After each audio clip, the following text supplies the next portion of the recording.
Hola, muy buenos días a todos y todas. Bienvenidos a la quinta sesión de acercamiento a Romanos. Día viernes, último día de la semana laboral. Por eso, buena noticia, porque se nos acerca el fin de semana. Pero por otro lado, se acaba el estudio a Romanos. Lamentablemente, hermanos y hermanas, hemos llegado al final de la semana. Pero espero que este curso haya causado ese bichito, ese puntapié inicial, como decía en otras sesiones, para el estudio bíblico, para el entusiasmo, para volver a la escritura, para hacer un buen estudio, un estudio responsable a la luz del Evangelio de Jesús.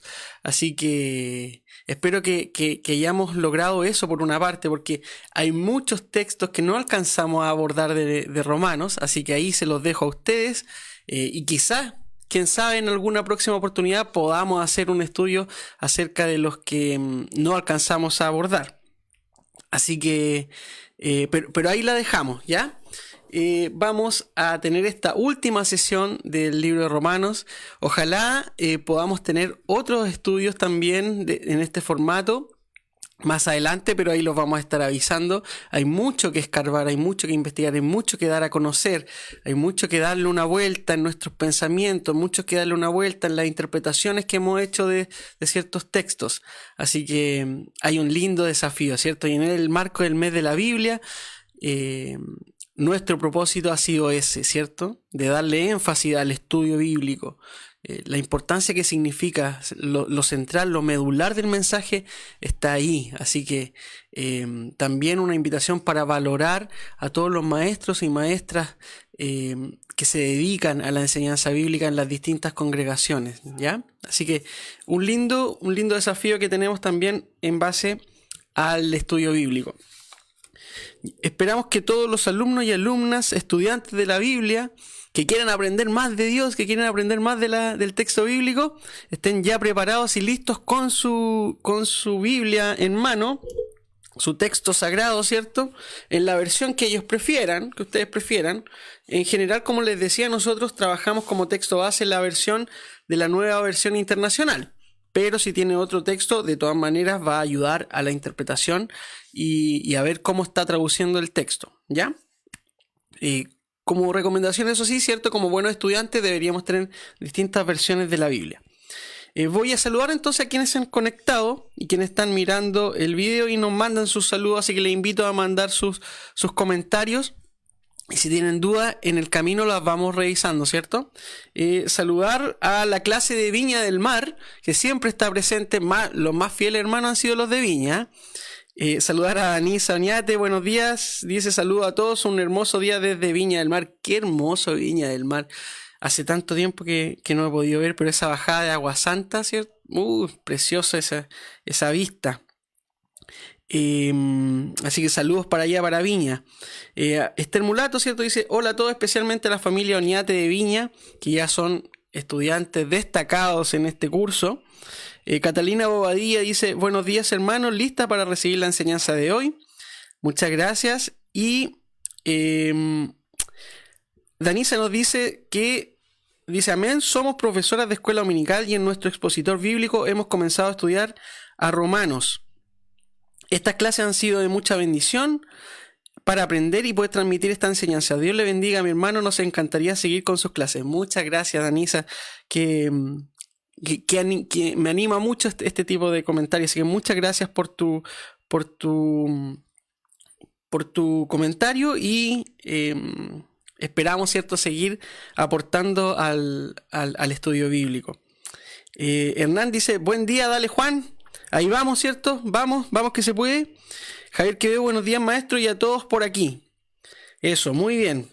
Entonces estamos listos para iniciar. Se viene con todo, la última clase, la última sesión del acercamiento romano. Vamos a ver desde el capítulo 10 al capítulo 16, donde el apóstol aquí también tiene mucho que decir, ¿ya? Así que vamos a comenzar. Voy a compartir, entonces, ahí estamos con la última PPT, ¿ya? Contengan la emoción. Sé que es difícil, pero ahí vamos. Ok, Vamos a comenzar con el capítulo 10, del verso 5 al 10. Vamos a estar revisando qué es lo que nos dice aquí el apóstol, ¿ya? Verso 5. Así describe Moisés la justicia que se basa en la ley. Quien practique estas cosas vivirá por ellas. Pero la justicia que se basa en la fe afirma: no digas en tu corazón, ¿quién subirá al cielo? Es decir, para hacer bajar a Cristo. ¿O quién bajará al abismo? Es decir, para hacer subir a Cristo de entre los muertos. ¿Qué afirma entonces? La palabra está cerca de ti, la tienes en la boca y en el corazón. Esta es la palabra de fe que predicamos, que si confiesas con tu boca que Jesús es el Señor y crees en tu corazón que Dios lo levantó entre los muertos, serás salvo. Porque con el corazón se cree para ser justificado, pero con la boca se confiesa para ser salvo. Ya, estos 5 versículos los vamos a ir analizando para entrar, ¿cierto?, en esta parte de la carta. Primero, señalar, ¿cierto?, que el apóstol continúa en esta parte, ¿cierto?, haciendo este paralelo entre la fe y las obras, ¿cierto? La justicia que se basa en la ley, ¿cierto?, dice: quien practique estas cosas vivirá por ellas, es decir, por el hacer, por el ser obediente a los mandamientos, como decíamos el día de ayer. Pero él pone en contraste la justicia en la fe, que aquí él cita un texto, antes de pasar ese, en el verso 5 dice: quien practique estas cosas vivirá por ellas. Aquí esta letrita A nos está diciendo que el apóstol está citando un texto de Levítico 18:5, ¿ya? O sea, esto lo dice la ley. Ya, efectivamente, el apóstol dice: oye, esta frase, efectivamente, hay un componente que está contenido en la ley, pero, dice el apóstol, ¿cierto? Hay otra parte que está en Deuteronomio, que está en esta letra B, que dice: no digas con tu corazón, ¿quién subirá al cielo? Esa parte está en Deuteronomio 30:12, ¿ya? Y aquí también tenemos que observar que el apóstol le importa mucho hacer una continuación del Antiguo Testamento hacia el Nuevo Testamento. Él valida permanentemente y va tomando visiones del Antiguo Testamento hacia lo que el mensaje que él quiere transmitir, ¿ya? Él ve una continuación del mensaje que estaba presente en el Antiguo Testamento, ve como una continuación y lo que se revela a través de Jesucristo, ¿ya? Es por eso, por un lado, ¿cierto? Porque habíamos dicho que él no va a citar otros textos del Nuevo Testamento porque no habían sido escritos, pero por otro lado tiene una intención el apóstol de siempre estar rememorando y tomando el enlace de textos del Antiguo Testamento para hacer su vínculo con el mensaje que quiere transmitir ahora. Otra vez, lo comento, eso sí, él no está consciente que está escribiendo el Nuevo Testamento. Él no tiene noción de que él está escribiendo parte de la Biblia, ¿ya? Él no tiene idea que este texto lo íbamos a leer nosotros. Esto es igual que como que nosotros estuviéramos hackeando el correo del apóstol, ¿ya? Nosotros nos conseguimos su clave, ¿ya? El justo vivirá por la fe, es la clave, el password, enter, y nos metimos al correo y vimos lo que él le dijo a los romanos, ¿ya? Eso es un tema de nosotros, ¿ya? Pero el apóstol no tiene idea que está escribiendo el Nuevo Testamento, ¿ya? Ok. Entonces, como decíamos en el verso 6, está citando el Deuteronomio: no digas en tu corazón quién subirá al cielo. Y aquí hay que tener ojo, porque este paréntesis lo añade el apóstol. Esto no está en el texto original. Él está tratando de explicar su punto a través de estos paréntesis. Dice: no digas en tu corazón quién subirá al cielo, ¿cierto? Es decir, para hacer bajar a Cristo. Él vincula un tema porque en el Deuteronomio no tiene nada que ver, o no está pensando en esto de que debe bajar Cristo. Él lo está explicando a través de estos paréntesis. O quién bajará al abismo, es decir, para hacer subir a Cristo de entre los muertos. También hace esos dos paréntesis: en el cielo y en el abismo, ¿ya? Y para continuar, para entender bien a lo que se refiere aquí el apóstol, yo he preparado un slide que a lo mejor ustedes lo han visto en alguna parte, que es cómo veía el universo, cómo veía el mundo el judío del primer siglo y cómo él percibía la creación, ¿ya? Recordemos que todas las teorías, por ejemplo, o sea, las enseñanzas, lo que nosotros hemos recibido en nuestro colegio acerca de cómo está constituido el universo son investigaciones posteriores al apóstol, ya, para no hacer, como digo yo, interpretaciones anacrónicas, fuera de tiempo. Ya no podemos pedirle al apóstol que piense y vea el universo como lo vemos nosotros. Ya, para poder interpretar como lo ve él, tenemos que pensar cómo veía él el universo en su tiempo. Y ellos, más o menos, los judíos, tenían este esquema. ¿Ya? Por ejemplo, ellos pensaban que la Tierra era el centro del universo, ¿cierto? La teoría heliocéntrica de Copérnico se desarrolla mucho tiempo después. ¿Ya? Entonces no tienen esta concepción de que el Sol está en el centro y la Tierra gira alrededor. No, aquí la Tierra es el centro y el Sol está ¿cómo se llama? Girando alrededor de la Tierra, porque ellos lo ven que el Sol se mueve, entonces debe decir, claro, la Tierra está estática y el Sol es quien se mueve. ¿Ya? Eso es lo que sus sentidos podían percibir.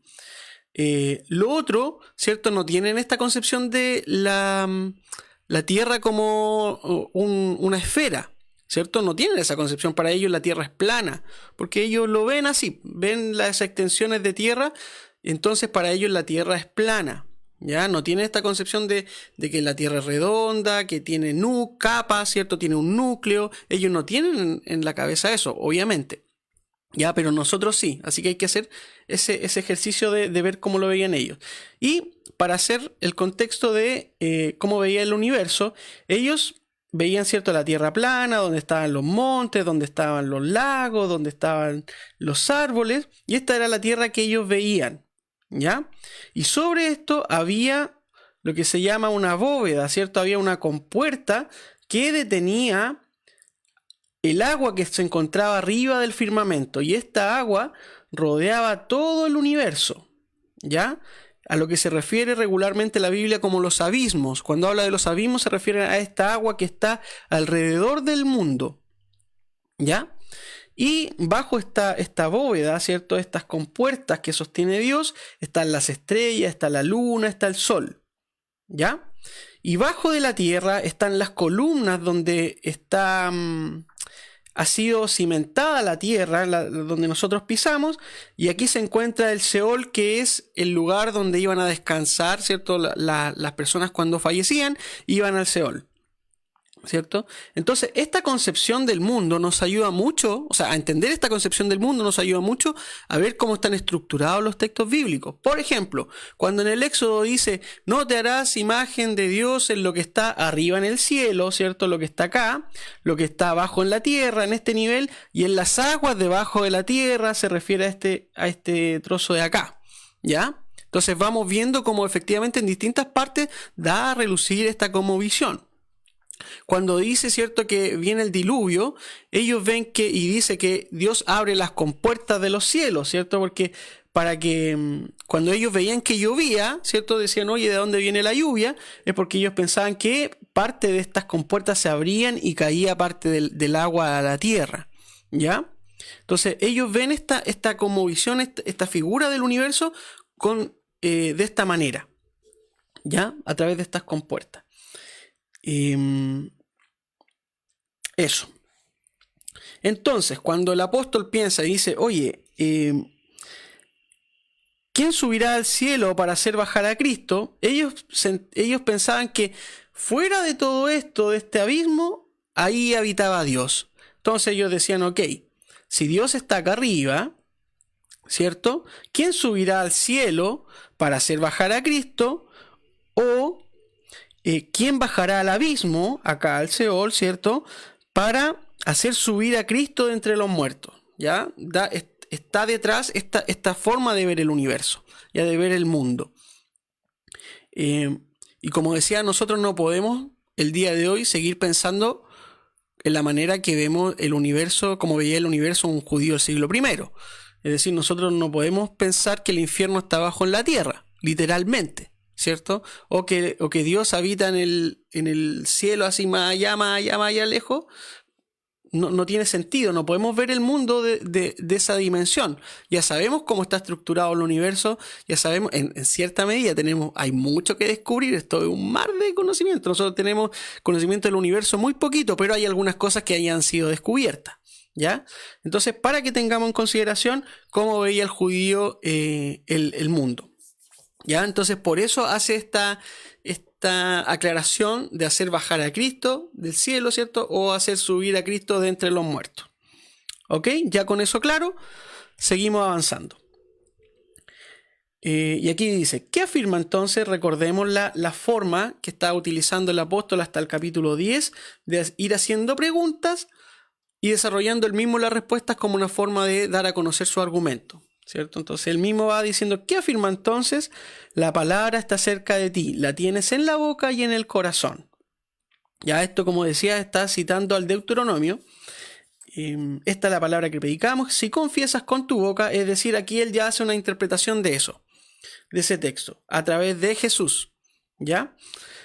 Que si confiesas con tu boca que Jesús es el Señor y crees en tu corazón que Dios lo levantó entre los muertos, serás salvo, porque con el corazón se cree para ser justificado, pero con la boca se confiesa para ser salvo. Y si analizamos este texto, también, hermanos, hemos visto que en nuestra iglesia hemos convertido a este texto de Pablo, una fórmula mecánica de conversión. Es decir, no importa mucho cómo sea el proceso, lo que ocurra con la persona posteriormente, pero lo importante es que confiese que Jesucristo es el Señor, que lo diga verbalmente, porque de esa manera, ¿cierto? Aquí dice, con la boca se confiesa para ser salvo. Entonces lo hemos convertido en una fórmula mecánica, es decir, confiesa que el Señor es el Señor, confiesa que Jesucristo es el Señor. ¿Y cuál es la fórmula más sabida por nosotros para confesar a Jesucristo? A través del bautismo, porque ahí se le hace una pregunta directa, ¿cierto? A la persona que se bautiza, ¿confiesa que Jesucristo es el Señor? Sí, lo creo, ya. Y se bautiza. Entonces, muchas de estas corrientes salvacionistas que llegó a nuestro país a través de distintos misioneros, lo importante era que la persona declarara verbalmente, que dijera que Jesucristo es el Señor, porque así era salvo, ¿cierto? Pero aquí el apóstol va más allá de eso. O sea, no quiere decir que andemos buscando que las personas digan con su boca Jesucristo es el Señor, porque eso no tiene sentido. Una persona lo puede decir eso sin tener nada adentro, o hacer una demostración de eso, pero después llevar una vida completamente desapegada de lo que es el mensaje de Jesucristo. Entonces eso como fórmula mecánica no tiene sentido si eso no va con algo acompañado, ¿cierto? Decir por decir, podemos decir cualquier cosa, ¿ya? Entonces, lo que está diciendo aquí el apóstol, ¿cierto? Es que la palabra del Señor, el mensaje de Jesús lo tenemos aquí cerquita de nosotros. O sea, no tenemos que buscar mucho. Está disponible, es cosa que nosotros nos dispongamos y la palabra del Señor está ahí, ¿ya?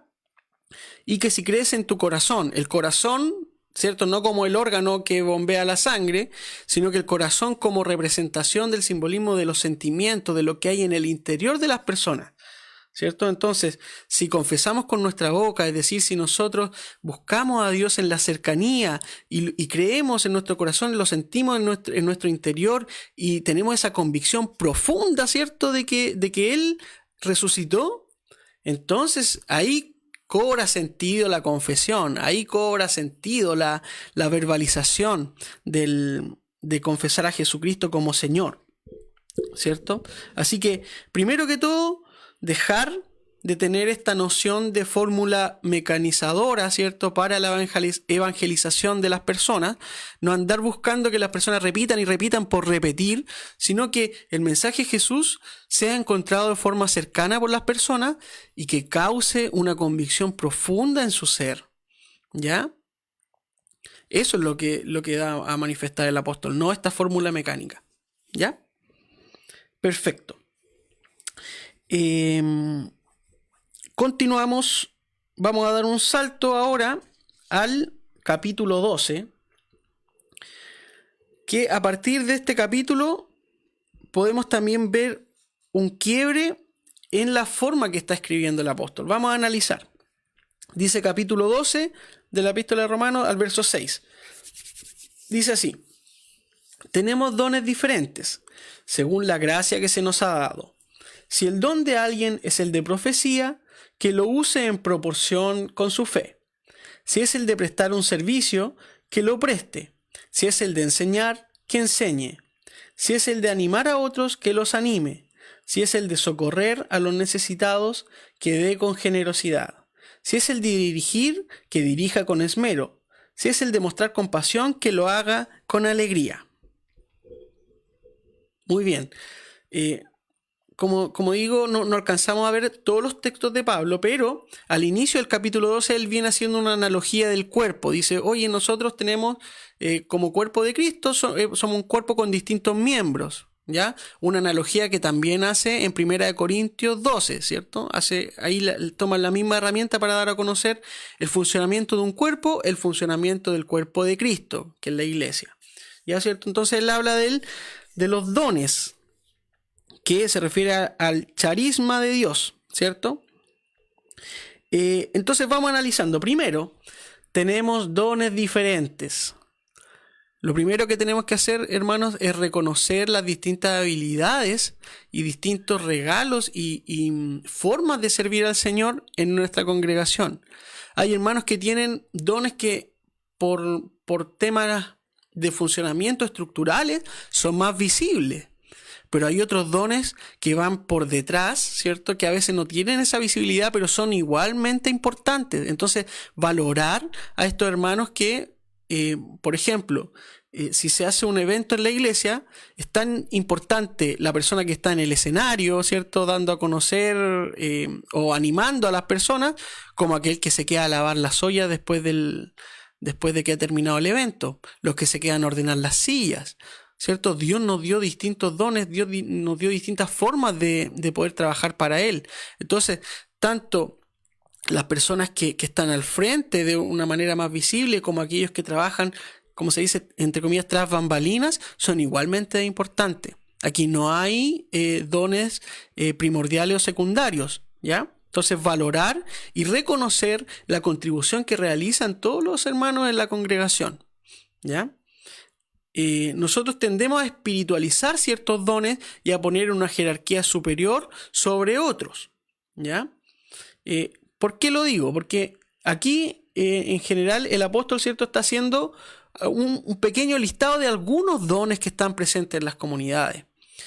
En general, también tenemos en consideración lo que estoy diciendo, que en Corintios 12 él habla también de los dones del Espíritu, pero habla de otra lista. De hecho, por ejemplo, aquí no menciona las lenguas, ¿ya? No menciona las lenguas, que son tan importantes para ciertas personas, de que tú tienes que hablar en lengua porque si no, no tiene al Espíritu Santo.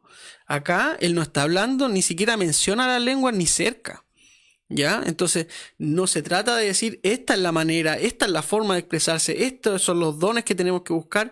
Es decir, si el apóstol mismo dice, si alguien ha recibido algún tipo de don, ocúpelo, hágalo. ¿Ah? Si quiere enseñar, enseñe. Si quiere animar, anime. Si es de sentir compasión, dice, ¿cierto? Hágalo con alegría. Es decir, lo que usted le ha dado al Señor, póngalo al servicio y dele para adelante nomás, dice el apóstol, ¿cierto? Entonces, tener en consideración eso. Y vamos a analizar algunos de los dones que está comentando acá. Por ejemplo, el don de profecía. A veces también malentendido en nuestros contextos evangélicos. El profeta, el don del profeta, ¿cierto?, era por un lado anunciar el mensaje de Dios, pero no andar viendo el futuro.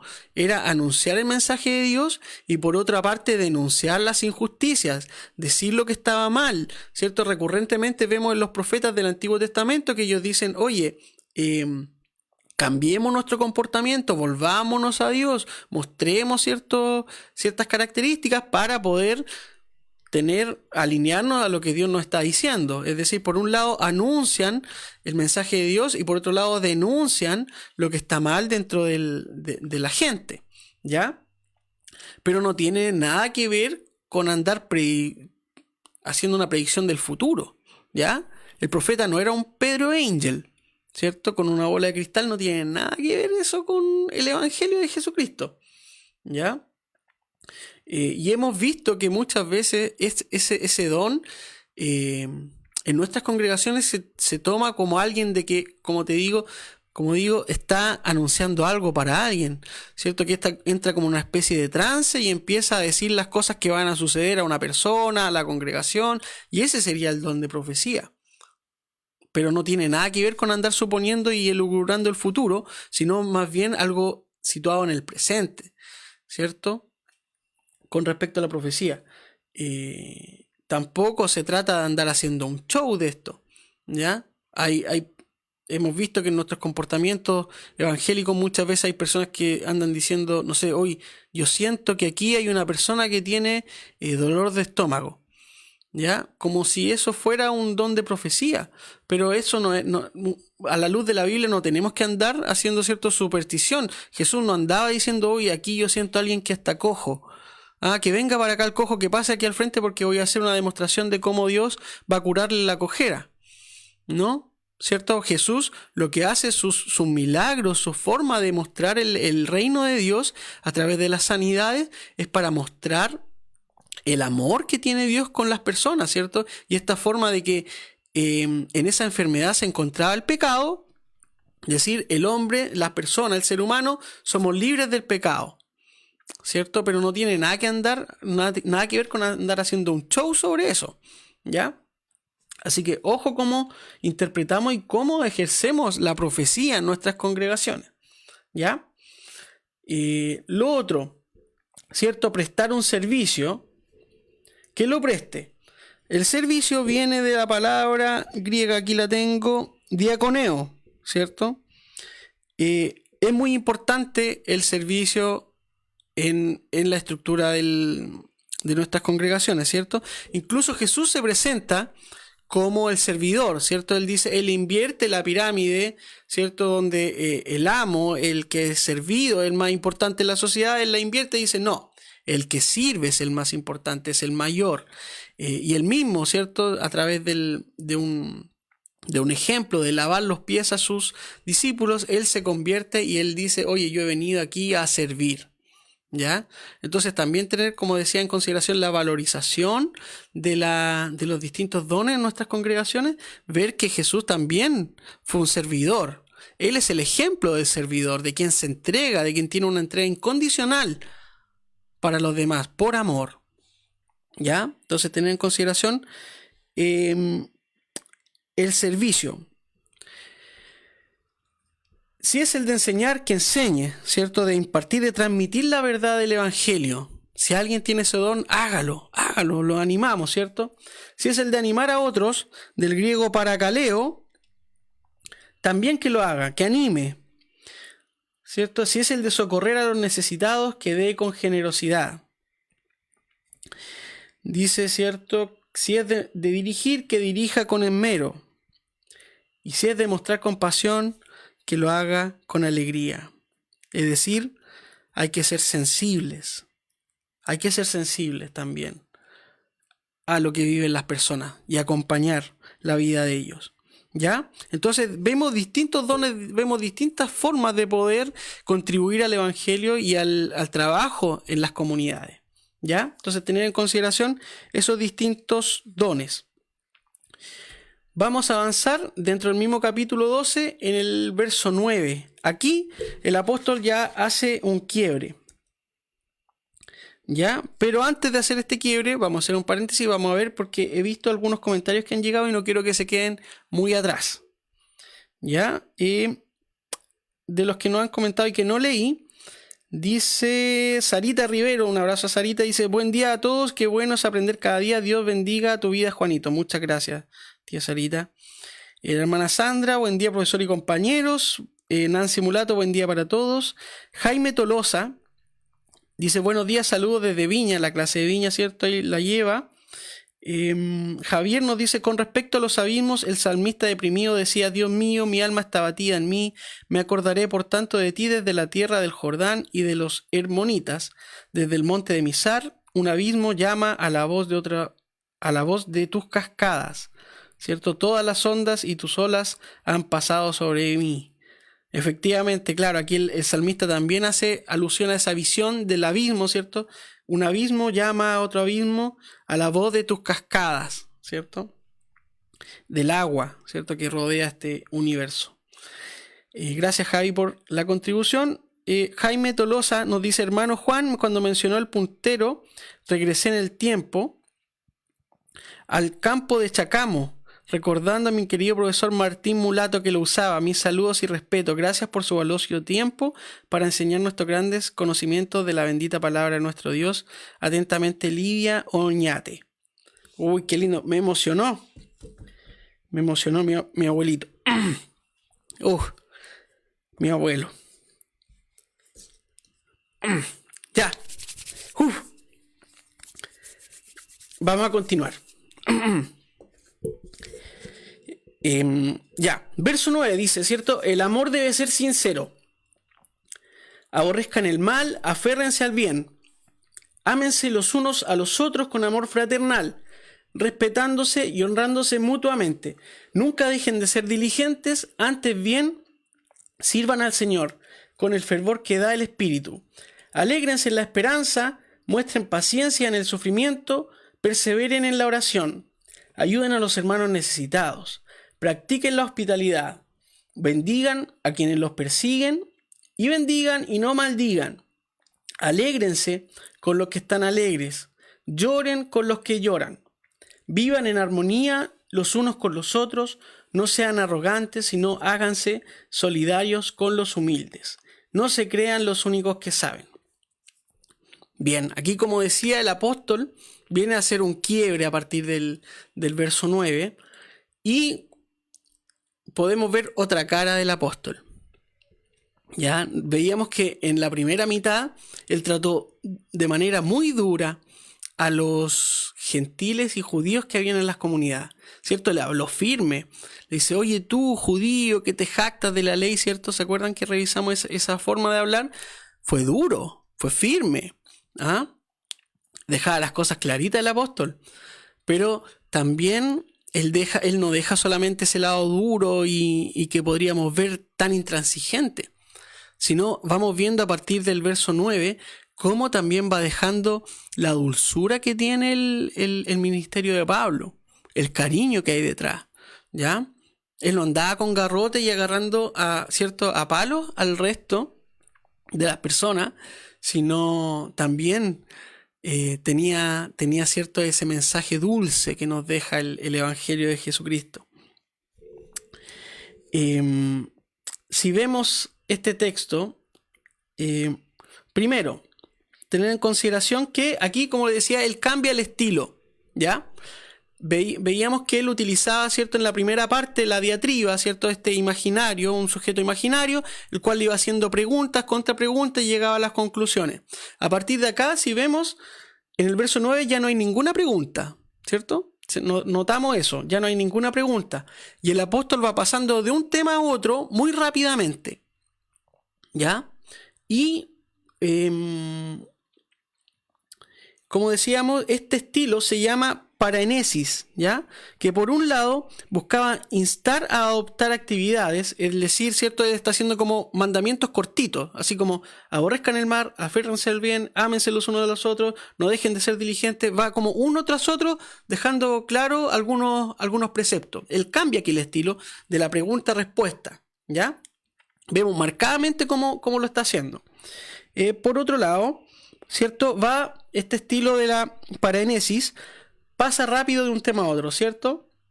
Del amor, aférrense al mal, después no ser diligentes, alégrense en la esperanza, ayuden a los hermanos, bendigan, alégrense, vivan en armonía, va pasando muy rápidamente de un tema a otro, ¿ya? Y vamos a ir analizando qué es lo que nos dice aquí el apóstol. Primero, en el verso 9, el amor debe ser sincero, ¿ya? Vemos aquí marcadamente cómo el apóstol nos va diciendo, ¿cierto? Va apuntando a la figura de Jesús, a la ética de Jesús, del amor del prójimo, ¿cierto? Lo que debemos nosotros realizar y reflejar de Cristo tiene que ver a través del amor y que debe ser sincero.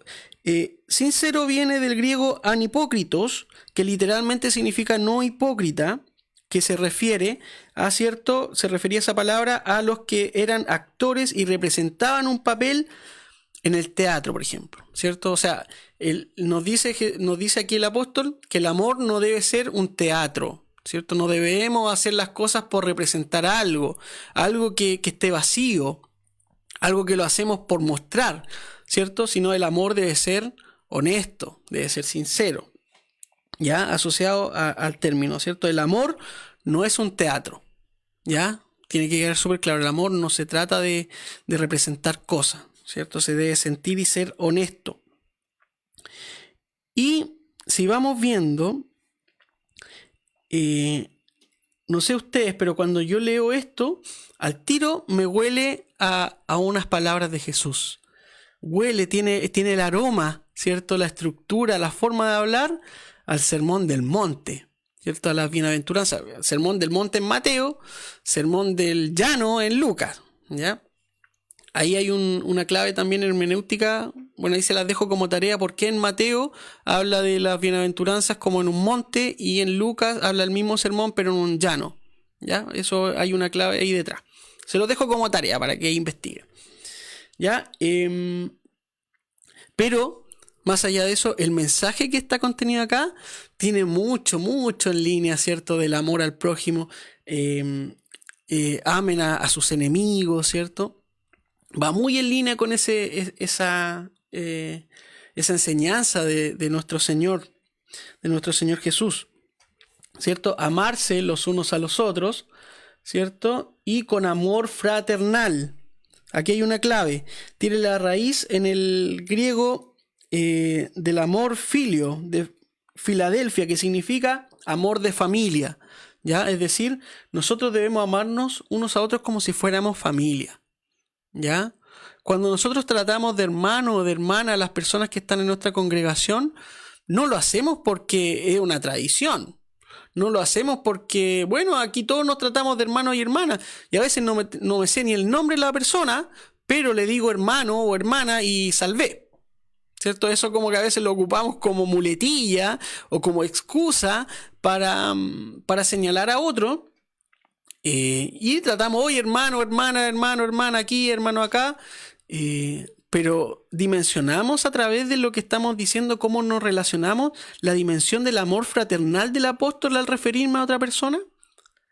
Si analizamos esta tradición, que eso es marcado en nuestra iglesia evangélica, tiene un trasfondo muy lindo. Entonces, recuperemos ese amor fraternal en la relación que tenemos los unos con los otros en nuestras congregaciones. Esa es una invitación que le hago el día de hoy, de cuando nos refiramos a otros como hermano, como hermana, valoremos y dimensionemos el amor que existe en ese vínculo, ¿ya? El amor de familia, el amor que debe existir, o sea, es tal así que debemos, por eso él dice, ámense los unos por los otros, porque debemos tener nociones en qué está mi hermano. En esta época de pandemia, ¿sabemos cómo están nuestros hermanos? ¿Sabemos en qué condiciones, si están pasando hambre? ¿Sabemos si tienen las necesidades básicas cubiertas? ¿Nos importa eso? ¿O no nos importa? Y lo que nos importa es reunirnos luego para volver a tratarnos de hermanos y hermanas. Pero si somos familia en nuestras congregaciones, ¿sabemos las condiciones de nuestros hermanos? Tal vez tenemos congregaciones, participamos en congregaciones grandes que no podemos saber cómo están todos. Pero, al menos aquí en La Cuarta hemos tomado esa disposición de distribuirnos a los hermanos para saber y estar en contacto con ellos. Porque es muy importante saber cómo está tu hermano, cómo está tu hermana, ¿ya? Entonces, ese amor fraternal que nos impulsa el apóstol, este amor de familia, este vínculo hermanable que nos hace familia en el amor de Jesucristo, tiene que cobrar en este tiempo más fuerza que nunca, ¿ya? Y tener consideración, nuestro hermano, cómo lo está pasando, nuestra hermana, ¿ya? Que eso sea un puntal en este tiempo, ¿ok? Vamos, verso 11, ¿cierto? Amor fraternal, ya. Y lo que quería destacar en el verso 13, ¿cierto? Ayuden a los hermanos necesitados, lo mismo que estamos hablando recién, que me importe la condición de mi hermano. Practicar la hospitalidad, ¿cierto? Ayudar a los hermanos necesitados, los que tienen necesidades materiales concretas. Y la hospitalidad, es decir, también ser humildes, que a veces dependemos de otros. A veces vamos a depender, circunstancias en nuestra vida nos va a hacer depender de otros y vamos a necesitar ayuda. Y nosotros tenemos que estar tanto dispuestos a dar esa ayuda como a recibir esa ayuda. ¿Ya? A veces somos medio soberbios y no queremos dar a conocer también las cosas que nos están pasando. Pero hay que tener una cualidad para saber que en un tiempo vamos a poder dar esa ayuda y en otro tiempo tal vez nos va a tocar recibir esa ayuda. ¿Ya? Entonces, practicar la hospitalidad. Bendigan a quienes los persiguen, bendigan y no maldigan. ¿Cierto? Aquí claramente el Evangelio de Jesús está presente, literalmente, ¿cierto? Con las enseñanzas que nos dejó el Señor. Alégrense con los que están alegres y lloren con los que lloran. La importancia del acompañamiento desde un ámbito pastoral. Nosotros, ¿cierto?, creemos a partir de nuestra tradición en el sacerdocio universal de todos los creyentes. Es decir, todos nos podemos acompañar. No necesitamos la visita del pastor, no necesitamos la visita solamente del líder. Ahora, podemos hacerlo porque a lo mejor tenemos cariño, nos gusta cómo habla, nos gusta la relación que tenemos con él, eso está bien. Pero a lo que voy es que esa es una misión de toda la iglesia, el acompañar. Es un mandamiento para todos los que estamos en el camino de seguir a Jesucristo. Entonces no depende de un sector nomás la visitación, no depende de un sector el acompañamiento, sino es un mandato para todos. Todos acompañemos, todos alegrémonos en las alegrías y todos lloremos en las tristezas. ¿Ya? Pero es una misión, como digo, universal, de todos. Ya, no solamente de quienes están en el liderazgo. Vivan en armonía los unos con los otros, no sean arrogantes. Vuelve a reiterar, vemos cómo de forma sistemática, ¿cierto?, el apóstol va dejando en claro no ser arrogantes.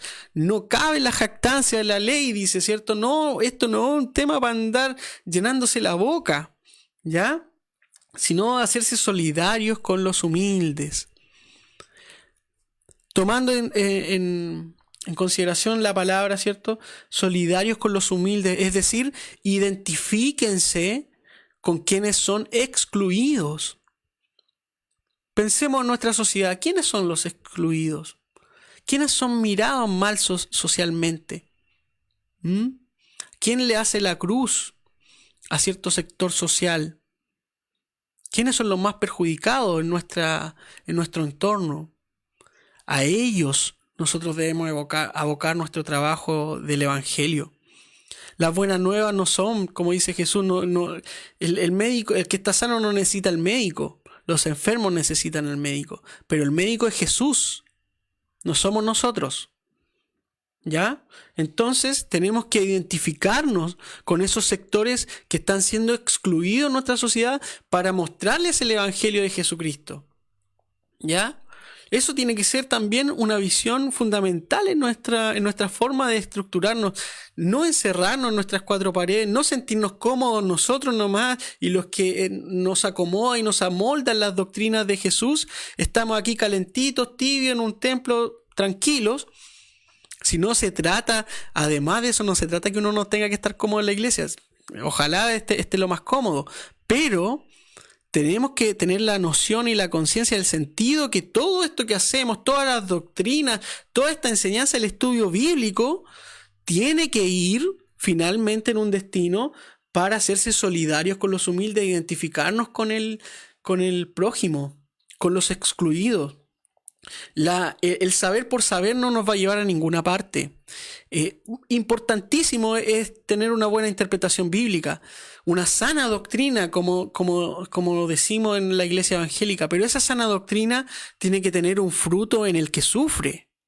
Esto no sirve nada de llenarnos de conocimiento, de saber la raíz griega, de saber cómo utilizó el apóstol la diatriba, la paraenesis, si finalmente no llegamos a quien está siendo excluido. ¿Ya? Si no sentimos compasión por el que sufre, dejémoslo hasta aquí, cerramos la transmisión, cerremos la iglesia por fuera y nos vemos. ¿Ya? Uy, disculpa, me apasioné un poquito, pero es que es apasionante el apóstol, es apasionante Jesucristo, ¿ya?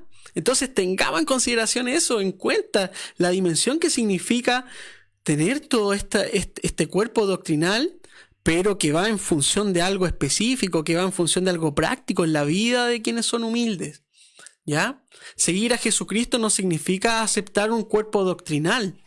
Significa poner la vida al servicio de Él, como decíamos, como se presentaba Pablo. Pablo, siervo de Jesucristo, doulos, esclavo de Jesucristo, pero esclavo por amor.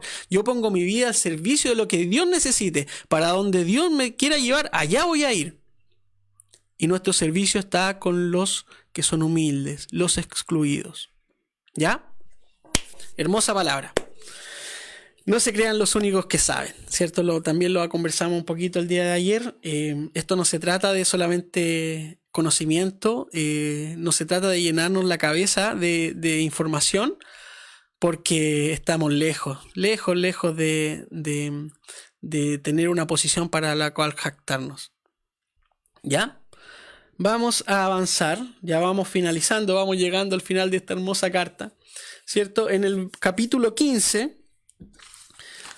aquí tengo mis apuntes. En el capítulo 15, verso 24, dice, ¿cierto? Tengo planes de visitarlos cuando vaya rumbo a España. Espero que después de que haya disfrutado de la compañía de ustedes por algún tiempo, me ayuden a continuar el viaje. Como decíamos al inicio de estas sesiones de Romanos, aquí deja claro cuál es el propósito. Un poquito, no tan claro. Uno de los propósitos, como decíamos al principio, habían varios que podían ser potenciales propósitos, pero aquí deja claro uno de ellos, ¿cierto? Que quiere ir a Roma, quiere visitar la comunidad de Roma porque tiene en mente ir a España. Es decir, imagínense, el apóstol terminando su tercer viaje misionero después de haber pasado quizás cuántas cosas, de haber sufrido persecución, de estar encarcelado, de haber pasado distintas situaciones, aún tiene ánimo de seguir expandiendo el Evangelio de Jesús. ¿Qué ejemplo tiene el apóstol para nosotros el día de hoy? O sea, a pesar de todo, ya haber pasado a evangelizar, uno puede decir, oye, ¿sabes que ya me cansé? Ya fui a lo donde los griegos, tengo que tomarme un tiempo para mí también. O sea, no estoy haciendo una apología a dejar el autocuidado, ojo, pero sí a motivarnos a que el trabajo de Dios es permanente, es continuo, y el apóstol lo tenía claro, ¿cierto? Aún cuando él ya había hecho un gran trabajo, sigue mentalizado en ir a España, ir a la zona donde no conocen a Jesús para llevarle esta buena nueva, ¿cierto?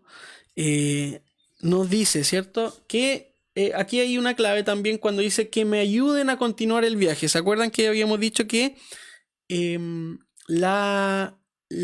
de los propósitos era que quería apoyo económico? Aquí ayuda viene del griego propempo, que está referido, ¿cierto?, a un apoyo financiero en el trabajo misionero. ¿Ya? Entonces, lo más probable, ¿cierto?, es que estuviera buscando también, como buen líder, ¿cierto?, haciendo malabares para poder financiar sus cosas. Entonces, quería apoyo de la comunidad para poder ir a España. Luego, verso 30. Aquí sigue marcando la dulzura del apóstol, ¿cierto? Cómo le habla, el tono que ocupa, ya no hay esta dureza que veíamos al principio de la carta, sino cómo va finalizando con este discurso amoroso el apóstol. Miren, verso 30. Les ruego, hermanos, por nuestro Señor Jesucristo y por el amor del Espíritu, que se unan conmigo en esta lucha y que oren a Dios por mí. Pídanle que me libre de caer en manos de los incrédulos que están en Judea, y que los hermanos de Jerusalén reciban bien la ayuda que les llevo. De este modo, por la voluntad de Dios, llegaré a ustedes con alegría y podré descansar entre ustedes por algún tiempo. El Dios de paz sea con todos ustedes. Amén.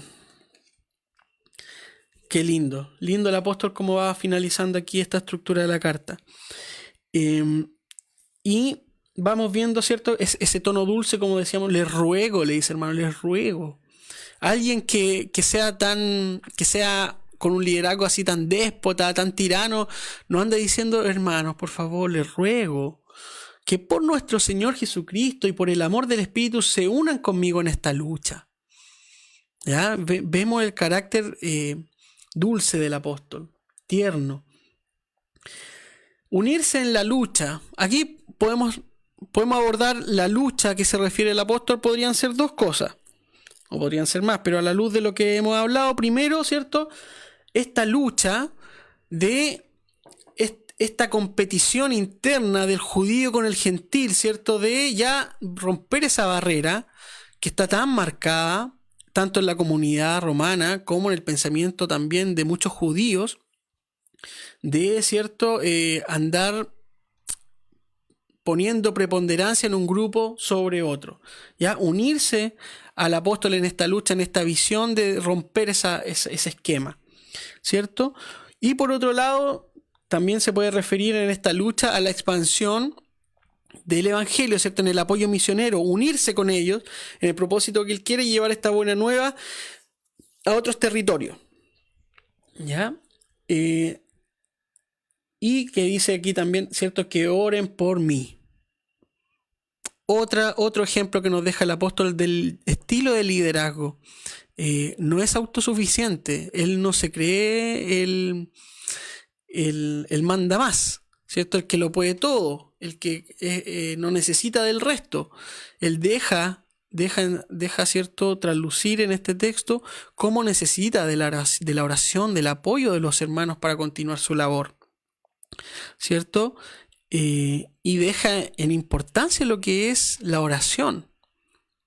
La oración, este medio de cómo comunicarnos con Dios y cómo nos podemos acompañar, ¿ya? Perseveremos en la oración también, oremos por nuestros líderes, ¿ya? Y si usted es líder, también tome esta consideración del apóstol, ¿ya? De no creernos autosuficientes, sino también descansar en el apoyo de nuestros hermanos, de nuestras hermanas, en el amor que existe en la congregación, ¿ya? Verso 31 dice: pídanle que me libre de caer en manos de los incrédulos que están en Judea. Es decir, el apóstol tiene claro que va a encontrar resistencia a donde se dirige. Haciendo una recopilación, ¿cierto? Dijimos que Pablo escribió a los romanos desde Corinto en dirección a Jerusalén para entregar la ofrenda a la comunidad de Jerusalén que había recopilado él en las distintas congregaciones que había asistido por el mundo griego, ¿ya? Entonces, y ahí dice, ¿cierto? Y que los hermanos de Jerusalén reciban bien la ayuda que les llevo. ¿Ya? Como decíamos también anteriormente, para recordar, todo lo que fuera pagano, todo lo que fuera extranjero para el judío era inmundo, era impuro, contaminaba, ¿ya? Entonces, por eso la preocupación de Pablo de ojalá reciban esto bien, ¿ya? Ojalá puedan tener esa humildad también de recibir lo que Dios les lleva. Ya de este modo, por la voluntad de Dios, llegaré a ustedes con alegría y podré descansar en algún tiempo. El Dios de paz sea con todos ustedes. Amén. Y aquí dejar solamente un comentario de que en el verso 33 pareciera que el apóstol se despide, como que hubiese finalizado la carta. Por eso lo que les decía en los primeros talleres, que en este tema de la investigación bíblica dicen, oye, aquí probablemente el apóstol habría terminado su carta, ¿ya? Y lo que está después estaría agregado, ¿ya? Porque al parecer como que va terminando la carta del apóstol acá, en el capítulo 15, y nos falta todavía el capítulo 16. Pero es como muy cortita también la despedida para todo. Recordemos todo lo que él destinó para saludar. Es también un poquito frío, como que de repente termina así: el Dios de paz sea con todos, amén, chao. Suena un poquito así como abrupto, cortante. Pero ahora pasamos al capítulo 16, cuál es el último de la carta, y viendo la manera en que se despide el apóstol, ya que esta es la despedida formal y oficial, que destina todo un capítulo para mandar saludos a sus parientes, a sus hermanos, a sus conocidos. Ya unos dicen, oye, si Pablo no conocía a la comunidad de Roma, ¿cómo nombra uno por uno a varios hermanos? Bueno, una de las teorías es que él conoce muchos hermanos que ha conocido en otras comunidades que llegaron a Roma. ¿Ya? Judíos, hay muchos hermanos que también estaban en Corinto y que se fueron a Roma, ¿ya? En esta dispersión de hermanos, él habría conocido a muchos en estos viajes y que él sabía que estaban congregándose en Roma. ¿Ya? Esa sería una forma de ver por qué, a pesar de no conocer la comunidad directamente, él en el capítulo 16 va despidiéndose de varios, incluso tiene parientes, ¿cierto? a los cuales va refiriéndose. Ok, vamos a analizar entonces la despedida del apóstol, y yo quiero detenerme, ya como digo, vamos finalizando. En el capítulo 16, verso 6 dice: les recomiendo a nuestra hermana Febe, diaconisa de la iglesia de Cencreas. Les pido que la reciban dignamente en el Señor, como conviene hacerlo entre hermanos de la fe. Préstenle toda la ayuda que necesite, porque ella ha ayudado a muchas personas, entre las que me cuento yo. Un versículo completo deja Pablo para encomendar la labor de la hermana Febe, que al parecer no tiene un rol menor en la iglesia, ¿cierto? Dice diaconisa, y que ha ayudado a mucha gente, incluso a Pablo, ¿ya? Y aquí lo que yo quería hacer el paralelo con una de las cosas que nos encontramos resistencia muchas veces en la iglesia, es el liderazgo de la mujer, ¿ya? Tomamos en consideración o vemos, ¿cierto?, cómo el apóstol en Corintios, donde se basa la mayoría, ¿cierto?, podríamos hacer después un estudio de Corintios, estaría bueno también, ¿cierto? Pero en este caso, en Romanos, él deja claro el rol de la mujer. En otra, como decíamos, en Corintios, él dice: oye, calle la mujer en la congregación, yo no permito que la mujer enseñe al hombre. ¿Ya? Y tomamos ese texto y lo hacemos doctrina y decimos: oye, mira, aquí el apóstol es claro. Aquí la mujer tiene una posición que tiene que estar escuchando sumisa, calladita en la banca, ¿ya? Y no puede andar haciendo, no puede andar enseñando, no puede andar tomando el liderazgo, porque tiene que permanecer en silencio. Y si tiene alguna duda, que le pregunte a su esposo en la casa. ¿Y qué pasa con este texto entonces? Donde la hermana Febe es diaconisa, es una líder dentro de la iglesia y ha hecho tantas cosas por tantos hermanos. Entonces no se condice una cosa con la otra. Entonces no podemos hacer doctrina del texto de Corintios, ¿ya? No podemos por eso relegar a la mujer a quedarse sentada, ¿ya? Y revisar nuestras estructuras religiosas que tengan aportes de las mujeres, obviamente, y no que el ser mujer sea un condicionante para no tomar una posición dentro de la iglesia. Eso sí que es anticristiano. Va totalmente en contra del Evangelio de Jesucristo. ¿Ya, hermanos? Entonces veamos eso. Y ver cómo el apóstol recomienda a la hermana Febe, ¿cierto? Y tenemos que tener en consideración, por ejemplo, ¿cierto?, la contribución de las mujeres en la expansión del Evangelio de Jesucristo, por ejemplo. Si usted no sabe, por ejemplo, está Macrina, una mujer potente en la era apostólica, alrededor del año 300 y algo, casi el 400. Macrina tiene una influencia en su hermano, Gregorio de Nisa, quienes son grandes padres apostólicos, y a ella se le baja un poquito el pedestal porque es mujer, y se resalta la vida de los hermanos que son santos en la Iglesia Católica. ¿Y qué pasa con Macrina? ¿Ya? Que fue una figura potente dentro de la era apostólica. ¿Qué pasa con las mujeres que son primeras testigos de la resurrección? ¿Cierto? Quien se presenta a Jesús es primero a las mujeres. Vemos la figura de la mujer en relación en Jesucristo. ¿Quiénes son los que están a los pies de la cruz? Son las mujeres, y los hombres huyeron, hermano. Huyeron. No había ninguno. El Evangelio de Juan señala al discípulo amado, ¿cierto? Como una figura. Eso da para otro análisis también. Pero las que llegan a los pies de la cruz son las mujeres, las que los van a ver y van a preparar su sepultura una vez pasado el día de reposo. Son las mujeres muy temprano. Los hombres no aparecen.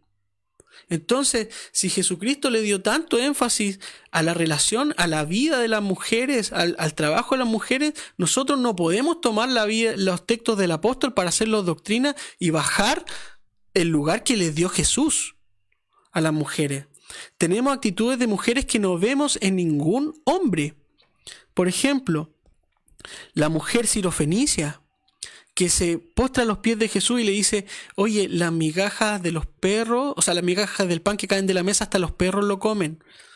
Y Jesús queda impresionado, ¿cierto? Cómo esta mujer plasma su deseo y cómo llega a él. La mujer que está tan quebrantada que llega a llorar. Es la mujer que dice que es pecadora, que no sabemos qué pecado tiene, dice que es pecadora, algunos dicen prostituta, pero el texto no dice prostituta, dice pecadora, no sabemos qué pecado. Pero tan quebrantada llega que se pone a llorar a los pies de Jesús. Yo no veo ningún hombre postrado a los pies de Jesús llorando. Entonces, ojo la actitud que tenemos en nuestras congregaciones con el ministerio de las mujeres. ¿Ya? Démosle el lugar que le corresponde, que es el lugar de todos los seguidores. ¿Ya? No discriminar, no bajarlo de donde Jesús mismo las puso. ¿Ya? Y aquí el apóstol es claro también con el ministerio de la mujer, con nuestra hermana Febe. ¿Ya? Así que eso quería dejar en claro. Y ya para finalizar, ya estamos casi en la hora, vamos al verso 25 y 26, ¿cierto? De la carta de Romanos, que dice: el Dios eterno ocultó su ministerio durante largos siglos, pero ahora lo ha revelado por medio de los escritos proféticos, según su propio mandato, para que todas las naciones obedezcan a la fe. Al que puede fortalecerlos a ustedes conforme a mi evangelio y a la predicación acerca de Jesucristo, al único sabio Dios sea la gloria para siempre por medio de Jesucristo. Amén. Qué manera de terminar un texto precioso, ¿cierto? Alabando al Señor. Esta doxología, ¿cierto?, que está presente en distintas cartas, solamente para tener en consideración, este texto ha sido encontrado en distintos papiros, en distintas secciones de la carta. Pero en general se acepta que está al final, ¿cierto?, como despedida. Entonces, como el apóstol va dejando, ¿cierto?, el Dios eterno ocultó su misterio. Como dice Jesús, cuando se emociona y dice: oye, Señor, te alabo, le dice, porque escondiste estas cosas de los que son sabios y las revelaste a los que son como niños, porque esa fue tu voluntad. Hermoso. El Dios eterno ocultó, ¿cierto?, su misterio durante largos siglos, pero ahora lo ha revelado por medio de los escritos proféticos. Los escritos proféticos se puede referir el apóstol, ¿cierto? Obviamente, de nuevo, para no hacer análisis anacrónico, no se refiere a nuestra Biblia terminada porque no existía en ese tiempo. Se puede referir a los escritos que estaban circulando, porque ya habían escritos de Jesús que estaban circulando en ciertas comunidades, pero no se habían compilado a tener una redacción final con lo que nosotros conocemos con los evangelios, pero sí habían escritos circulando. Entonces él puede estar refiriéndose a esos escritos donde se está revelando la figura de Jesús. ¿Ya? Y lo importante es que todo el ministerio, ¿cierto?, de Pablo termina en una alabanza a Dios. Termina dando la gloria al Señor y reconociendo que todo esto se trata de dar la gloria para siempre a Jesucristo nuestro Señor. ¿Ah? Y a Él se da para siempre la gloria. Amén. Y eso, hermanos, esperamos que este estudio de Romanos le haya servido, que le haya gustado, que le haya entusiasmado el estudio de la Biblia, como a mí también me entusiasma mucho, me motiva. Así que muchas gracias a todos los que estuvieron atentas a estas sesiones de Romanos, y le animamos que el Señor le bendiga mucho, que prospere también el estudio bíblico, que saque mucho fruto de las herramientas que tenemos a disposición para seguir escarbando y seguir expandiendo el mensaje de Jesucristo. ¿Ya? Deseo de todo corazón que su vida también sea bendecida en ese sentido. Y para finalizar, déjenos sus comentarios, sus saludos, qué le pareció. Si quiere dejar algo escrito aquí en el video, está abierto. Si lo quiere compartir también para que otros tengan visión sobre lo que hemos hablado, también compártalo. Esto es una plataforma abierta y gratuita. Pero decir que a partir del próximo estudio estaremos cobrando 20,000 pesos. No, mentira, no. Claro, estamos vendiendo el enganche. No. Pero si hacemos cursos así posteriormente, vamos a estar anunciándolos también. La idea, como decimos en nuestra comunidad, en nuestra congregación, es democratizar el estudio bíblico. ¿cierto? Que todos tengamos acceso y todos podamos interpretar, porque la Biblia rompe esos sesgos, o sea, nuestra interpretación bíblica se rompe los sesgos personales a través de la interpretación comunitaria, ¿cierto? Entonces todos tenemos el acceso, todos podemos tener este acercamiento a la Biblia.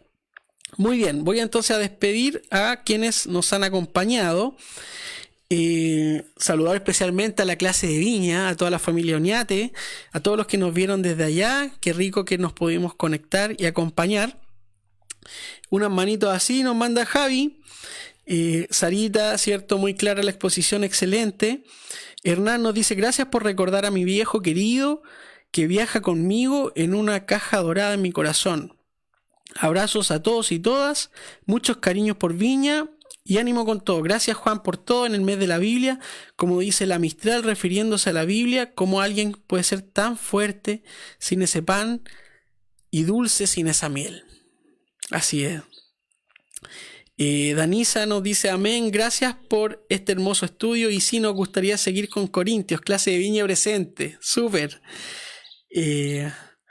Javier dice: ¿se viene el estudio bíblico una vez a la semana? También podemos, ¿cierto?, poner una vez a la semana.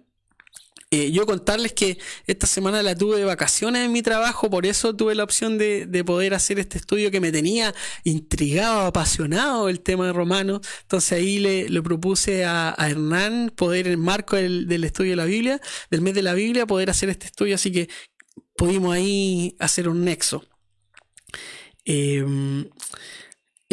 María Esther nos dice: muy buena exposición, abrazos hijos.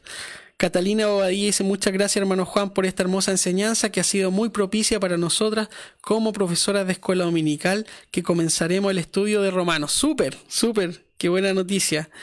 Ramón Muñoz dice: gracias, hermanos, buen estudio, siempre aprendemos algo nuevo. Qué bueno eso. Me despido, las bendiciones del Señor para ustedes, que tengan un muy lindo día, muy linda semana, cuidémonos del coronavirus, pasemos unas muy bonitas fiestas patrias y sigamos en el estudio en el marco del mes de la Biblia, entusiasmados por el Evangelio. Eso, un abrazo, me despido, muchas gracias a todos y que estén muy bien. Chao, chao.